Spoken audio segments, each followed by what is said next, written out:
Okay guys, so welcome to the PGA demo day here in Orlando, Florida. As you can see, we're on the Boditrak stand here. Now what we wanted to talk about today is really one of the hottest players in the world right now, Pierce. We have Justin Thomas. Now, Justin Thomas hits the golf ball, Pierce, almost as far as us, 305 yards average. You wish. But what we're going to talk about really is how he does this. Now, we got the Boditrak here to talk about it. He's a small guy, he hits the golf ball that far. How does he do this? Well, there's two main ways that he does this. I think the first thing is he optimizes his drive, so he gets the most out of the launch and the spin when he's hitting his driver. So we all know now that you've got to hit up on the golf ball to optimize. So his attack angle is actually pretty high, maybe 5, 6 and 7 degrees sometimes when he's doing this. So that's the first thing he does, he gets the most out of the golf club. But he's also got quite a unique way of using the ground as well. So when he's using the ground, it helps create a lot of force and speed, but also it helps create that attack angle, which is so much on the way up as well. So it's kind of a double whammy. He gets the speed and the force, plus he gets the optimum attack angle when he hits it. So like you say, for a small guy, 305 average is pretty good. Definitely. It's similar to what the long drivers do as well, isn't it? It's quite a unique move where he uses that ground and gets that pressure working really well. So let's talk about it, Pierce. So just go through what he does and talk about the Boditrak and how what sort of data that we see from Justin Thomas. Okay, so look, these obviously numbers are you know, sort of averages that he does, but when he's at setup, 50-50. So he's not really favouring one side. He's pretty much neutral in his pressure distribution.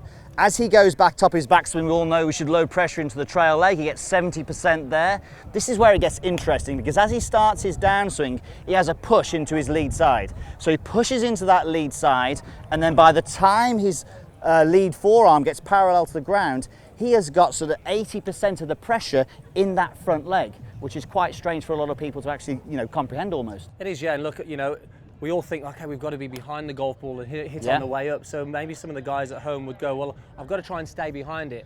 But the key thing is, and this is what the long drivers do, Pierce, they get that pressure into that leg very early in that downswing.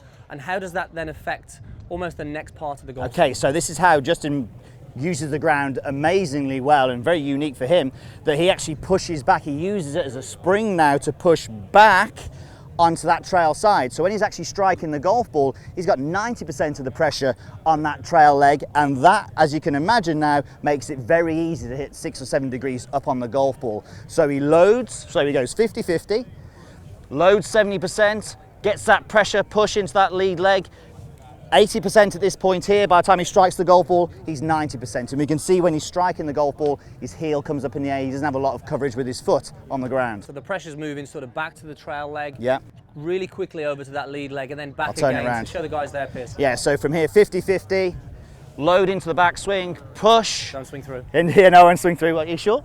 And then from here, he pushes back off that spring on that lead foot, and 90% of the pressure on his trail foot when he's striking that golf ball. Okay, so it's all right knowing the information, isn't it? So we all know we can sort of dissect this, but if the guys were going to practice this at home and sort of trying to feel that they can get this pressure quickly into that lead leg, let's talk about maybe what they shouldn't do first, and then we'll talk about maybe a drill that they can do to get the right feeling, because it's all about creating that right feeling of moving that pressure from trail to lead. It is. Let's go on the Boditrak first of all. So let's say we get into this 70% pressure on the trail leg, and then from there we know that we want to put pressure into this lead leg. We see this a lot. So upper body tilting towards the target to start the downswing. We don't want to do that because the delivery of the club then into the golf ball, we can all see from here, I'm not going to be hitting up on the golf ball. So if you start moving upper body toward the target like that to get that pressure shift, it's not going to help you. And this is really common when people get the concept of trying to get the pressure that way, that they move that way to start with. So just show the guys there at home from the front what we actually want to see then, Pierce. So you got the top of the golf swing. Okay, so top we of the want to still backswing. get that pressure moving to the lead side, but without Pierce really leaning that upper body. So you can see that pressure being applied into that lead leg, again, really early. And the research and the science tells us the earlier you can get the pressure into the lead leg, the more speed that you're going to create in that golf swing. Now, as we've said, that's maybe how we don't want to do it, but we've got a drill that we're going to do here that maybe is a more instinctive way to feel how we shift that pressure. And we got this from David Ledbetter, who does this a lot with his clients and his customers in order to really create a more efficient, instinctive way, isn't it? And it's really creating it with the baseball bat, isn't it? Can't believe he's going to make me do this.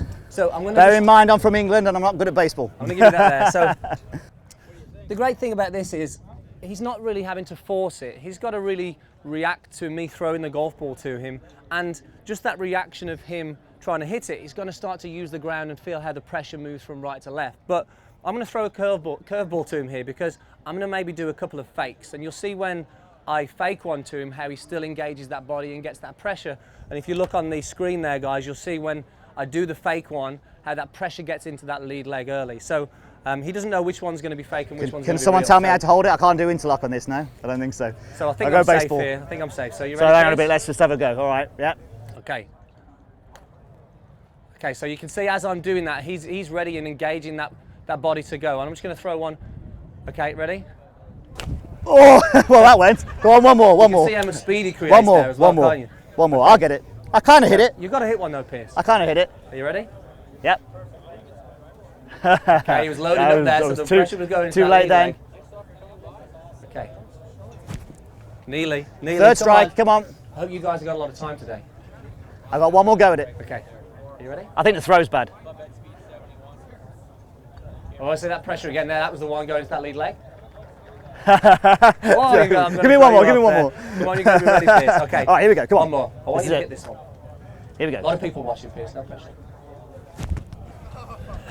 Close, how close is it there, guys? How close? First one hit. Yeah, but look, the great thing about that is, and this is a great thing to train, because what Pierce has now got, he's got that feeling of having to react to the ball. Instead of actually just trying to manipulate pressure and leaning this way, he's got the feeling of the ground from transferring that from right to left, Pierce, and then you can then translate that into the shot. And in all seriousness, that drill obviously is a good bit of fun, which is great, you're trying to achieve it, but I think if we think about the position, I'm lead arm parallel to the ground when I'm ready to hit it. So obviously my technique is no good when it comes to hitting a baseball out of the air, but when it comes to this movement here, you can have a little bit of fun with it, and it is definitely something you can practice, so it'll help your skill as well as your speed, for Definitely, sure. Yeah, so more of an efficient way. Okay, right, let's see your shot then, Pierce. So Okay. have a practice swing first, just to get that feeling and see what's going on with the ground. We can see on the Boditrak monitor there what's going on with the pressure. Is that teed up high?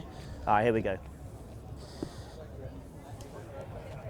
I'll give it a few little sort of presses. Daisy was doing these earlier as well. I like the way she was doing those. All right, shall I hit one? Okay, yeah, so let's take a look then, Pierce. The loading part's pretty easy for me. This Justin Thomas bit is a little harder. There we go. I'll take nice. I think Justin Thomas would take that, Pierce.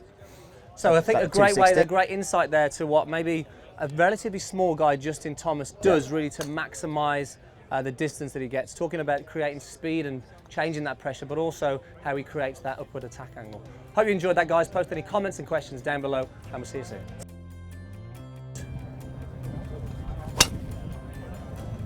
Ball position forward, a bit of tilt in the spine, and maybe 60% of the weight on the trail leg, like so. So we hope you enjoyed that, guys, learning a little bit about how the best players in the world use pressure to create speed. Now, if you want to learn a little bit more, we have another video just gone live, Piers. We do indeed, at the Me and My Golf Weekly at meandmygolf.com. Click the link in the corner to learn all about the Joe Miller, former world long drive champion, upload. Sounds good. Very good.